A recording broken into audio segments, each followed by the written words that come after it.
Hi everyone, welcome to Snowflake here. So in this video we are going to see about different Snowflake buying options. So Snowflake is offering two buying options to its customers. So one is on demand and the other one is prepaid capacity. So on demand indicates that whatever capacity or whatever credits you have used for storage or virtual warehouses or other cloud services, you will be charged based on your consumption. So that is called on demand buying options. So this is purely based on your consumption. So consider here, if your Snowflake account is hosted on AWS East, US East region, so this is what the on-demand prices for the storage, for the credits. So if it is if your Snowflake is with standard version, so you will be charged $2 per credit of the virtual warehouse. Similarly, if it is enterprise edition, you will be charged $3 per Snowflake credit, and if it is business critical, you'll be charged with $4 per Snowflake credit. So we have seen and we have learned what is credit and how it is calculated in our previous video.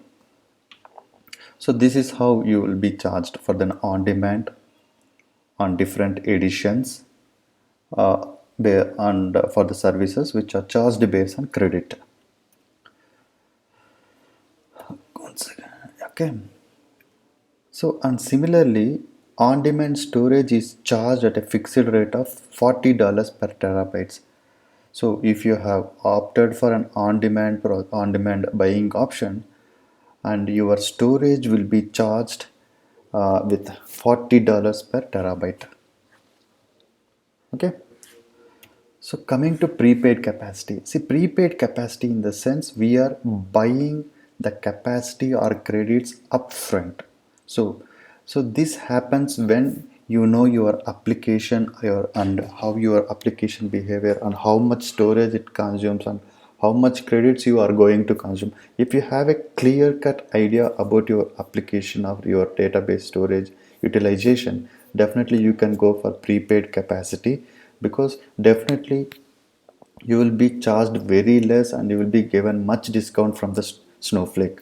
So but the one thing is you need to plan up front, so how much storage you are going to consume and how much credits you will be consumed for your cloud services. So if you see here, for capacity, you will be charged just $23 per terabyte when you opt for a prepaid capacity, compared to $40 per terabyte in the on-demand capacity. So that is for storage.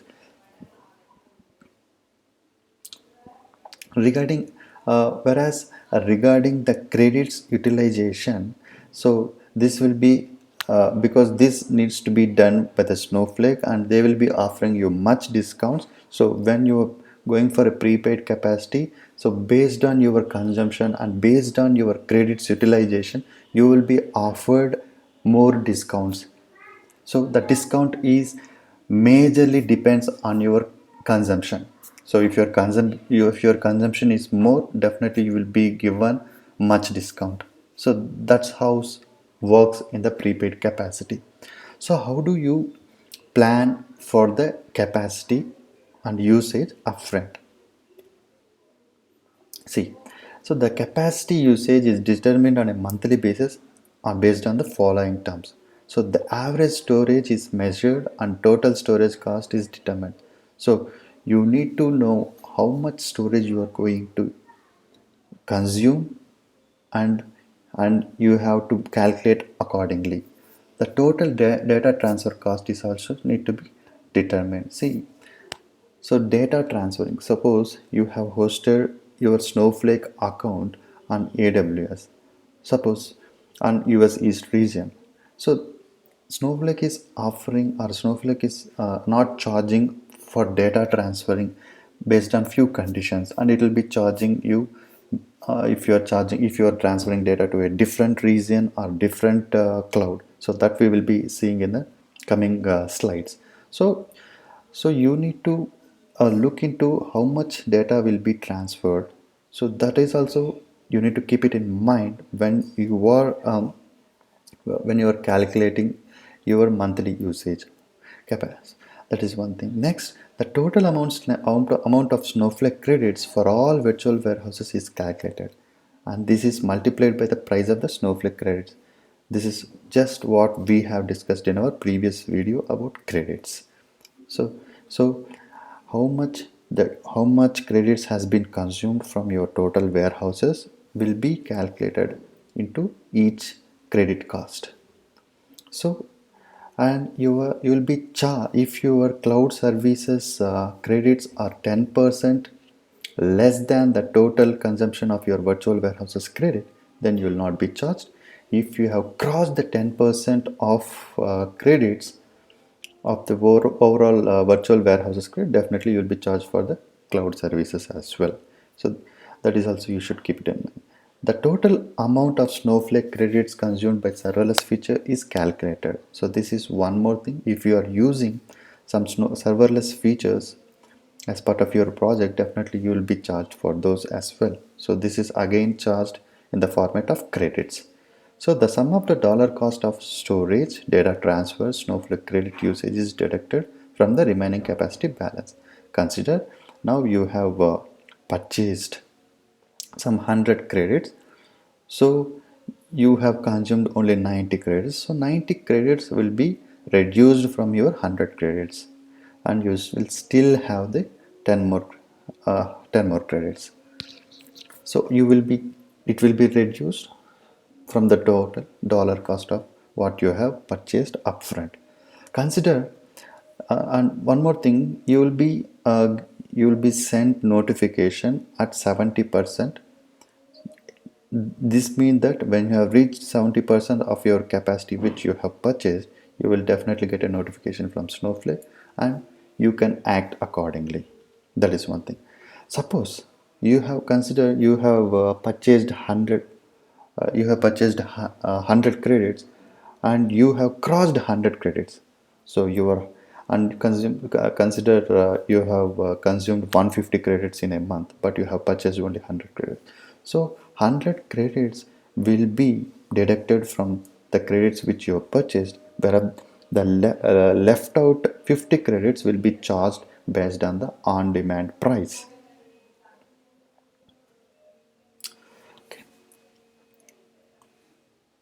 And this one regarding data transfer, yeah, so data transfer in the sense the whatever data you transfer between the regions or the same regions or between the clouds, so there is a different cost associated with this data transfer.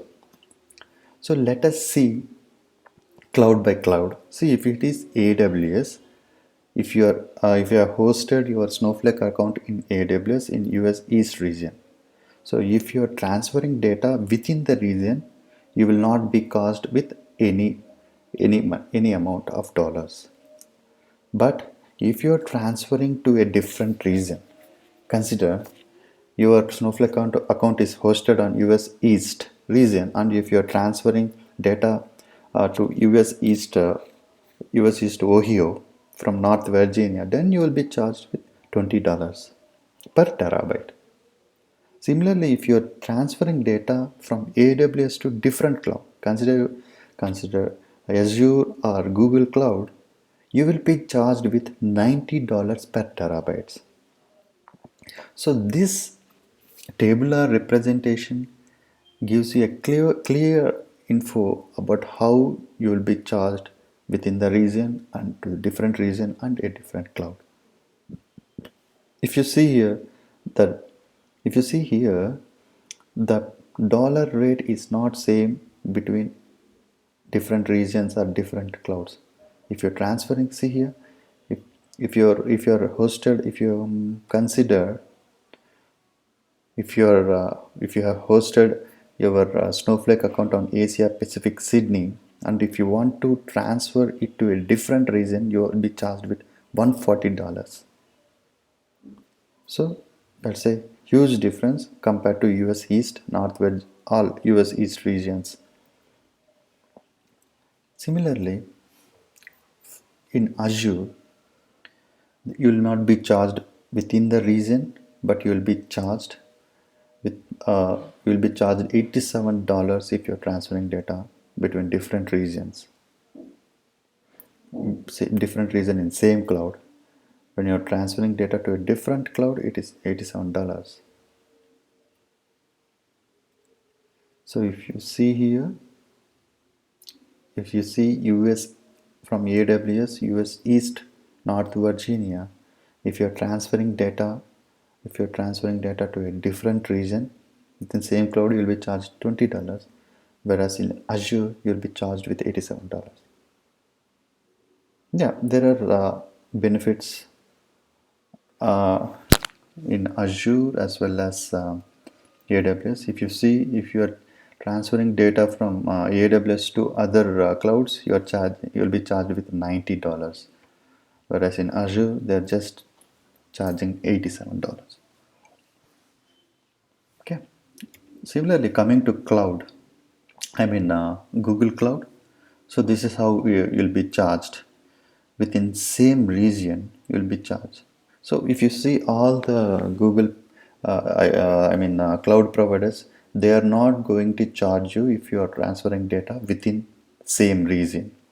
You'll be charged when you are transferring data to a different region or to a different cloud. Similarly, different region in same continent, it is $10 per terabytes, and if it is a different regions in different continents, it is $80 per terabytes. So it is different based on the region they have classified here. So if it is different cloud, so definitely Google Cloud is charging more compared to AWS and Azure. So if you see it here, so you will be, if you are transferring to a different cloud, you will be charged with, if it is in the same continent, it is $105 per terabytes. If it is a different continent, $120 per terabytes. Okay. Let us see how we need to estimate our usage with a real-time example. Consider a customer has purchased the Snowflake Capacity Standard service with premier support in the United States. They load data every night and have 8 users using the database during the business hour. So these are the requirements. He stores an average of 4 terabytes of data. So monthly, he stores an average of 4 terabytes of data. Runs a batch loading task every night for 2.5 hours using a small standard virtual warehouse. So every night he will run a batch job. Just it will run for 2.5 hours using a small virtual warehouse. And he has 8 users to work 5 days a week, weekdays from 8 a.m. to 6 p.m. using a medium standard virtual warehouse. So consider, so these are the requirements. We need to calculate the capacity usage. So what did he said?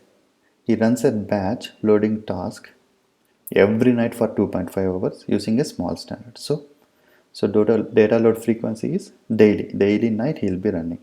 So he want only one virtual warehouse of size small. So as he have taken premier support, so the small virtual warehouse will be charged 2 credits per hour. So when he is running it for 2.5 hours, he will be charged 155 credits per month. Got it? So 2 credits per hour. That is, so every day he'll be using 2.5 hours. So 2.5 hours, 2 credits into 2.5 hours per hour into 31 days. So totally 155 credits he will be using per month. So you got how much total credits we are going to use for a small virtual warehouse for the batch loading purpose. So the next second scenario enables 8 users to work 5 days a week from 8 a.m. until 6 a.m. using Medium. So you have 8 users. So 8 users will be working for 10 hours daily, per week. So a medium virtual warehouse for a medium virtual warehouse, you will be charged 4 credits per hour. So daily it's 10 hours. So 4 credits into 10 hours per day. So what did he said? They'll work only 5 days. So totally 20 days per month. So totally these users will be using 955 credits per month. So the medium virtual warehouse, you you will be consumed 955 credits per month. So he said stores an average of 4 terabytes of a data. So per month you will be consuming only average of 4 terabytes. So 4 terabyte after compression, that's what he said. So now let us calculate totally data storage price per year. So 4 terabytes you said. So we are planning for upfront. That's the reason we are going for a prepaid capacity. You will be charged $23 per terabyte. So 4 TB into $23. That is $1,104. Okay, per month. We are calculating for a year. Okay, so it is $1,104 per year. So if you see in the calculation, we are calculating for 12 months. Now we are calculating for both virtual warehouses. So per month. Okay. So if you see here, we are calculating 955 credits per month into $2 into, so they are just 5% of sample discount they have given. So you will be charged only just $95 into 12 months if you calculate. So for virtual warehouses, you will be charged $21,774. If you put together, so totally you will be charged with $22,878. Got it? So this is the total consumption by you. So if you have, so this will be charged only for the storage if you're using for 4 terabytes, and if you are using a one virtual warehouse and one medium virtual warehouse. Got it? This is how we need to plan upfront, and we can go for a prepaid capacity buying option. So where you will be given more discount and you will be paying less for all these Snowflake services. Hope you got this. You understood the different buying options from the Snowflake. I hope you like this video. Please subscribe Snowflakean and like this video. Thank you.